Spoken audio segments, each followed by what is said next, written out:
Wageni mpo? Karibuni sana Karibuni sana, karibuni sana. Tunapenda sana wageni, si ndio Nyumba yenye baraka haikosi wageni, si ndio kwa hiyo jisikieni mpo huru na amani kabisa. Jina langu naitwa Madam Baga. Ni mwanachama wa kampuni ya Eternal International branch ya Buguruni au Rose Nutrition. Karibuni sana wageni. Taanza kidogo na historia ya kampuni ili ujue umeitwa kwa sababu gani na kuna nini, si ndio Nasema na wageni kampuni yetu inaitwa Eternal International, ni kampuni kutoka Jamhuri ya Demokrasia ya Watu wa China. Makao makuu yake yako mjini Shanghai na imeanzishwa mwaka 2001. CEO wake anaitwa Mr. Gong Zhaohong. Ni jina la Kichina kidogo, lakini kwa sababu tumeamua kuungana na Wachina lazima tuzoee, si ndio msihofu, hayo ni majina ya Kichina tu.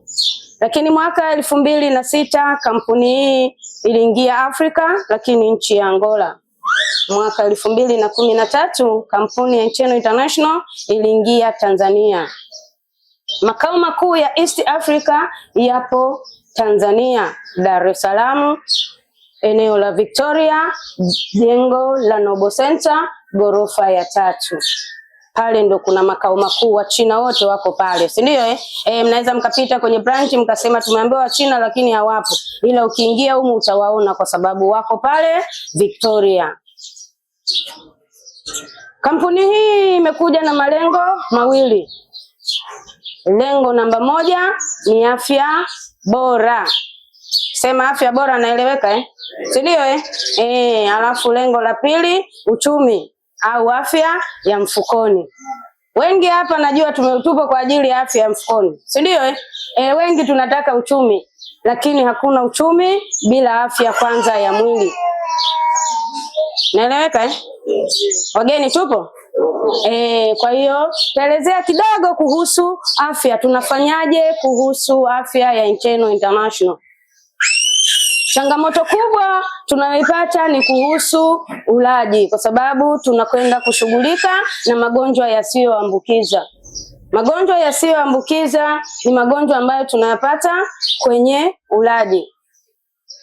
Hapo hapakwepeki, kwa sababu hakuna mwanadamu chini ya jua ambaye hali, si ndio haimaanishi unakula nini, lakini 95% tunakula kwa ajili ya tumbo. Na dunia imebadilika, tunalishwa sana na wafanyabiashara. WHO wanataka tule angalau 40% ya nafaka kamili, lakini kwa maisha ya sasa hivi hatuzipati. Na hata kama tukizipata bado zimechakachuliwa na madawa. Si ndio tunalishwa na wafanyabiashara. Kwa hiyo mfanyabiashara anapolima kwa ukubwa lazima anatia na dawa mle ndani.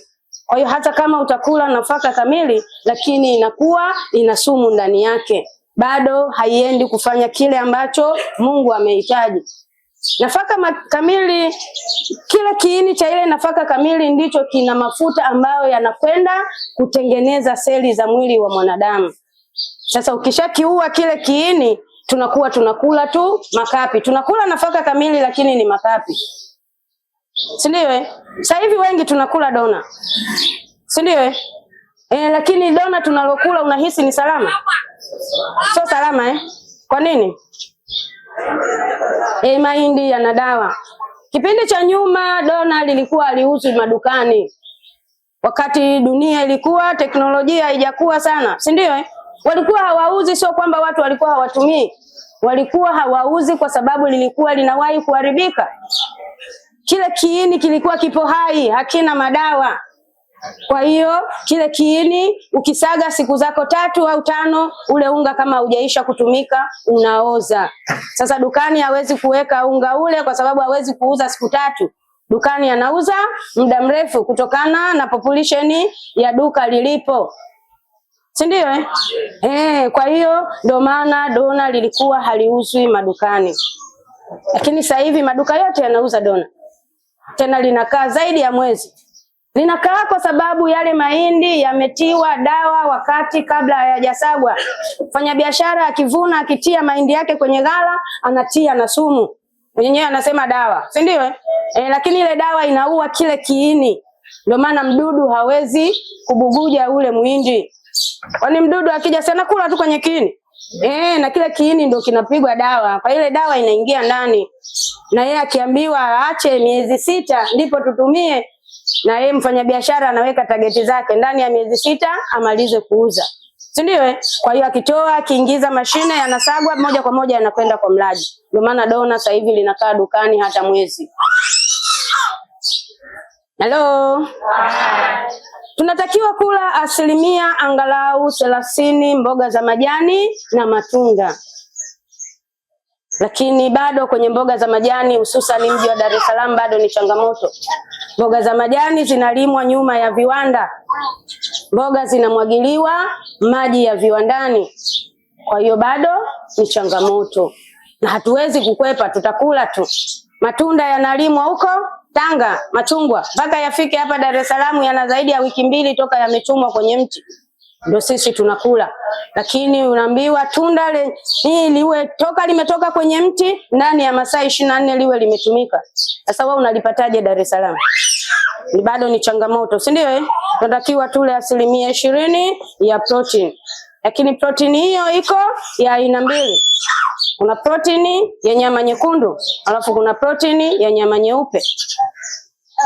Lakini sisi asilimia kubwa tunakula nyama nyekundu. Uongo kweli?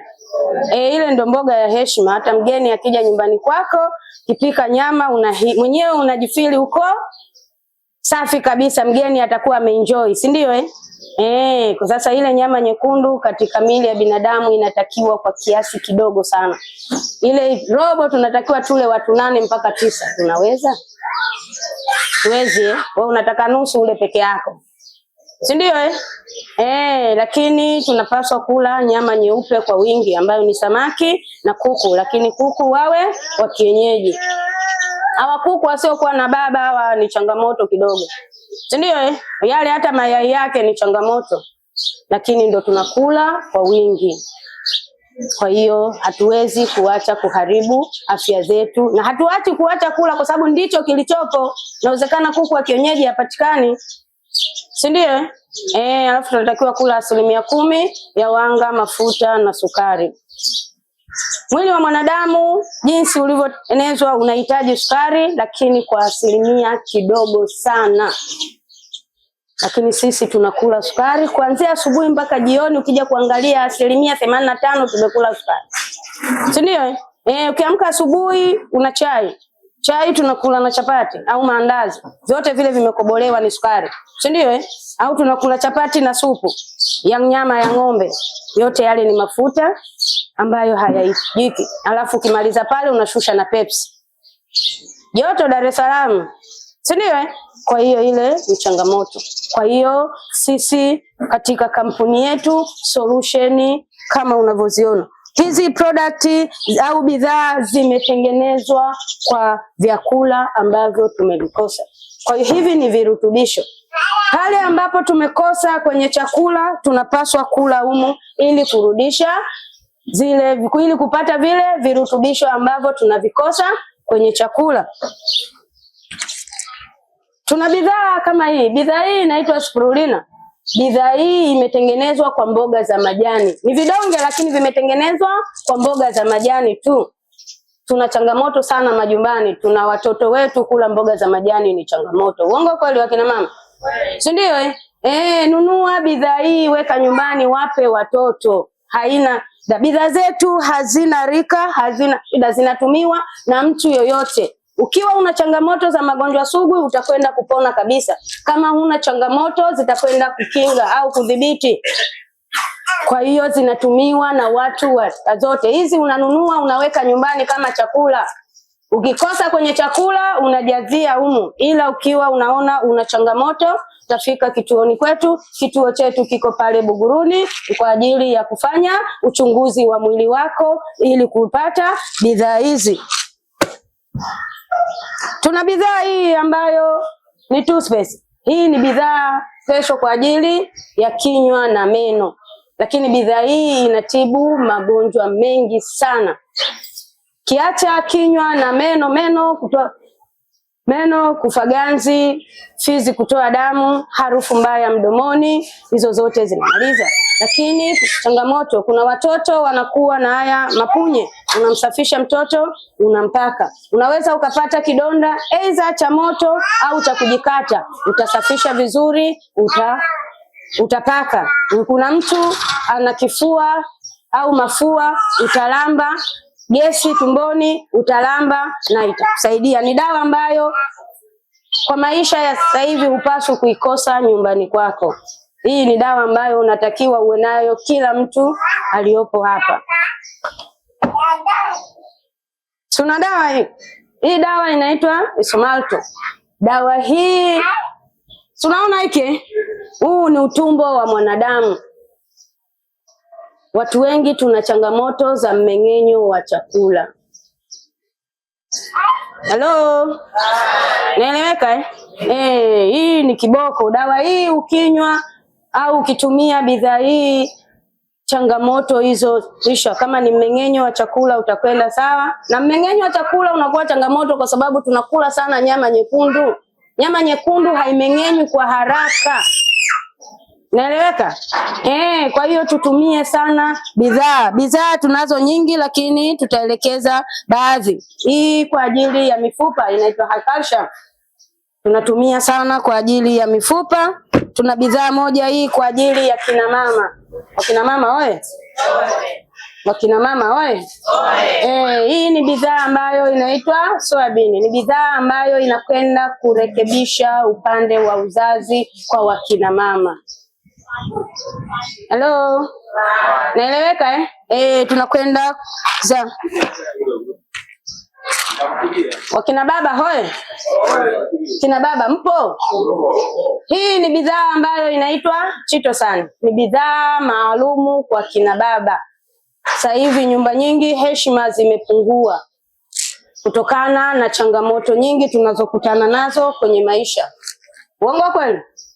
Kina baba anatoka Buguruni nia yake kwenda Posta, lakini akifika Karume umeme umezima. Halo?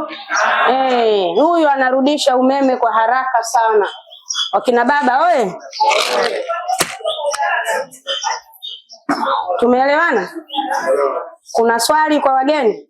Tutaishia hapo. Bidhaa zetu zote kazi zake ndio hizo. Tutasema tutahadisia mpaka kesho, tuko nyuma ya muda, ila tuelewe tu kwamba afya bora ipo Eternal International. Kama kuna swali moja kuhusu afya, sababu tupo nyuma sana ya muda.